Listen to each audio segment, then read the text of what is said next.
नमस्कार, श्री स्वामी समर्थ सगळ्यांना. तर आजचा व्हिडिओ बघा. तर मला आजची जी व्हिडिओची सुरुवात आहे ती चुलीवरच्या चहानी करते मी, संध्याकाळच्या चुलीवरच्या चहानी.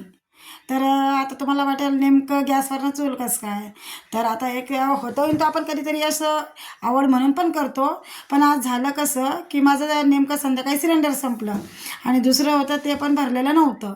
तर मग मी कसं असतं प्रत्येक गोष्टीला पर्याय तर निघतोच आहे. मग मी म्हटलं चला या निमित्ताने आपण चुलीवरचा स्वयंपाकच करू. मग मी चूल पेटवली, ते गट्टू वगैरे असतात आपल्याकडं, आणि इतकी सुंदर चूल तयार झाली ना, जाळी लगेच लागला. आमच्याकडे थोडेसे असे लाकडं वगैरे होते. आणि आजची सुरुवात मग मी चहानी केली, चुलीवरच्या चहानी. म्हटलं चला आज आपण पहिल्यांदा चूल पेटवली, अगोदर काही संध्याकाळचा चहाच होऊन जाऊ देऊ, कारण आज ग्रहणही होतं. संध्याकाळचं ग्रहण सुटलं, त्यानंतर आंघोळी वगैरे केल्या, देवपूजा केली, आणि मग सगळ्यात आधी चुलीवर आम्ही चहा केला, चहा घेतला. मग हे बघा आता बेसन पोळीचा बेत होता, तर मग मी आता बेसन करते आहे, हे बघा.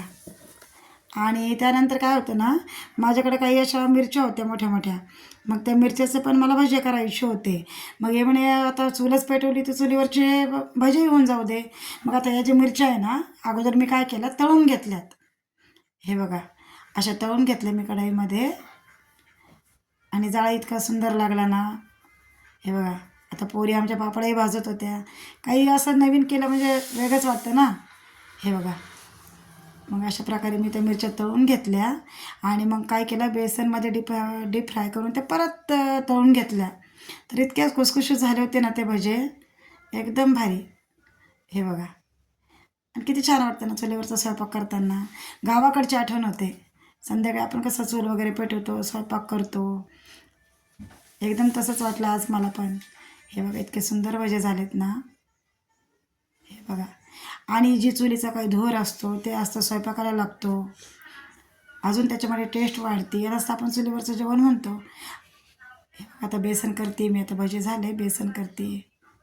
आता आजकाल आपण बघतो, जे समजा आता हॉटेल असू द्या, काही असू द्या, प्रत्येक ठिकाणी असे पाटीसुद्धा लिहिलेली असते चुलीवरचं जेवण मिळेल. कारण जे जुनं आहे तेच आता परत वापस येतं आहे, आणि खरं तर त्यालाच चव आहे.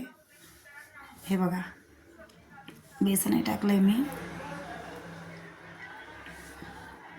बघा, बेसन पण झालं, जाळ पण छान लागला आहे.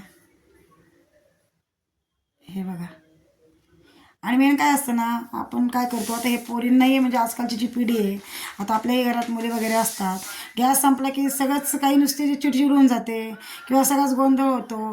त्यामुळं एक म्हणजे आपल्याला पर्याय काढता आला पाहिजे, आणि हेही आता पोरींना कळालं पाहिजे, अडून नाही बसला पाहिजे कधी.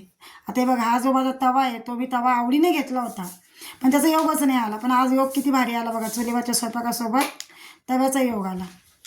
हे बघा, मस्त आरावर पापड भाजले, पोळ्याला पण कणिक ती होती, पोळ्या टाकल्या, आणि पोळ्या तर इतक्या सुंदर भाजल्या ना त्याच्यावर. तर आवडला असेल माझा व्हिडिओ तर नक्की सबस्क्राईब करायला विसरू नका, लाईक करा.